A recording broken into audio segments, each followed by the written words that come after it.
Hormuz প্রণালী ইস্যুতে ওমানকে উড়িয়ে দেওয়ার হুমকি দিয়েছেন মার্কিন প্রেসিডেন্ট ডোনাল্ড ট্রাম্প। তিনি বলেন, হরমুজ প্রণালী বিশ্বের সকল দেশের জন্য উন্মুক্ত থাকবে এবং এর উপর যুক্তরাষ্ট্র কড়া নজরদারি করবে। এ বিষয়ে ওমান কোনো হস্তক্ষেপ করতে পারবে না। তাদেরকে বাকি সবার মতোই আচরণ করতে হবে, অন্যথায় ওমানকে উড়িয়ে দেওয়া হবে।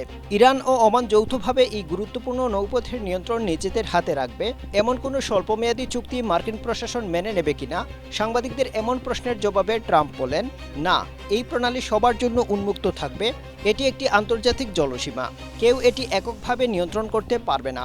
এদিকে ইরানের পররাষ্ট্র মন্ত্রণালয়ের মুখপাত্র ইসমাইল বাঘাই স্পষ্ট করে জানিয়ে দিয়েছেন, হরমুজ প্রণালীর ব্যবস্থাপনার সঙ্গে যুক্তরাষ্ট্রের কোনো সম্পর্ক নেই এবং এটি ওমানের সঙ্গে যৌথ সমন্বয়ের মাধ্যমে নিয়ন্ত্রণ করা হবে। স্ট্রবেরি সুপার ডটেড ও ক্লাসিক ভ্যারিয়েন্ট সেন্সেশন জাগুক শিহরণ।